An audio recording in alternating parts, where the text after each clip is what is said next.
이번 시간에는 기존에 만들어진 커뮤니티 전략을 혼합하여 수익률과 손실률 둘 다 향상시키는 방법에 대해 알아보겠습니다.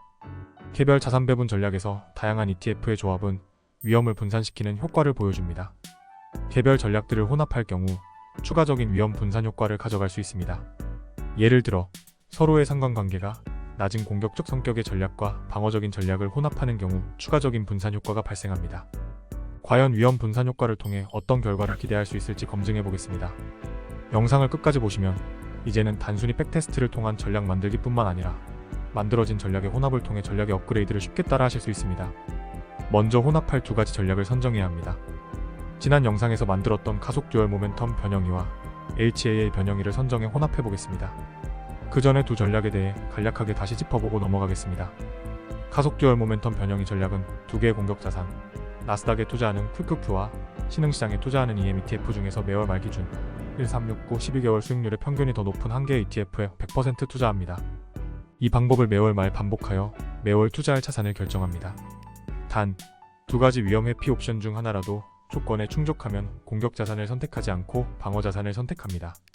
첫째로, 리밸런싱 시점 기준으로 12부터 21개월 이전 시점에 장단기 금리차가 마이너스 0.5% 이상 역전된 경우 공격 자산에 투자하지 않고 방어 자산에 투자합니다.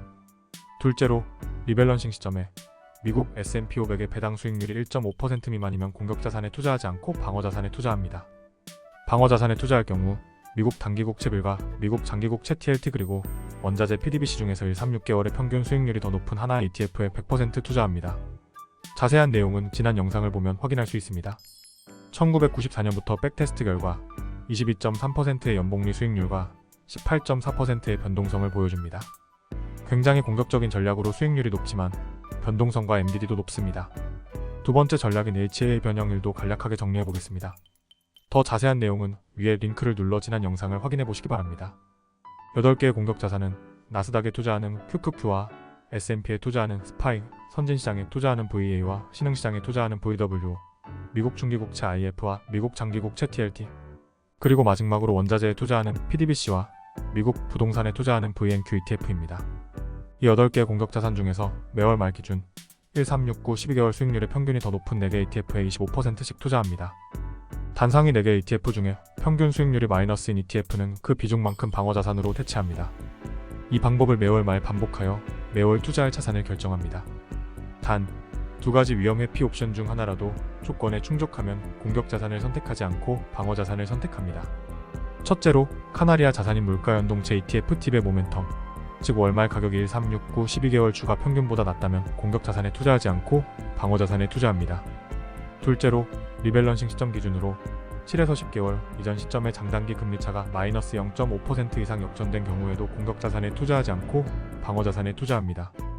방어 자산에 투자할 경우 미국 단기국채 빌과 미국 중기국채 IF 중에서 1369 12개월의 평균 수익률이 더 높은 하나의 ETF에 100% 투자합니다.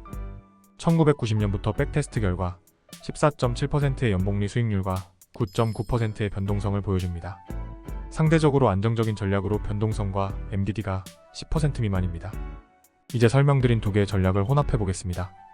우선 두 전략을 저장하였다면 전략 혼합을 통해 백테스트 할 수 있습니다. 두 전략을 선택한 후 동일 비중을 적용하면 50대 50으로 혼합한 전략의 백테스트 결과값을 보여줍니다. 그럼 이제 스노우볼 71을 통해 백테스트 결과값을 확인해 보겠습니다.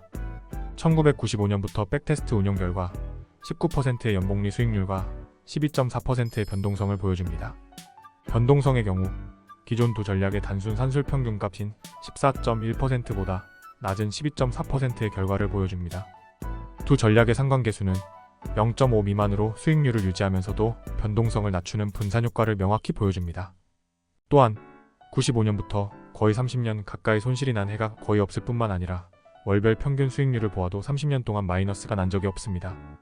이렇듯 전략을 혼합함으로써 좀 더 편안한 장기 투자가 가능할 듯합니다. 이번에는 최근에 소개한 S&P 500 3배 레버리지 전략과 DGA 전략을 혼합해 보겠습니다.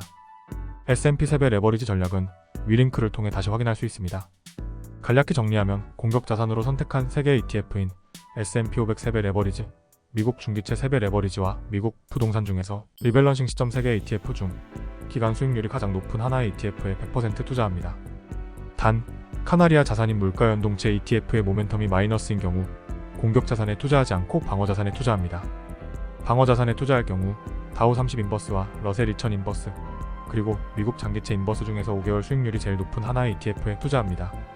백테스트 결과를 보면 37.5%의 연복리 수익률과 25.8%의 변동성을 보여줍니다.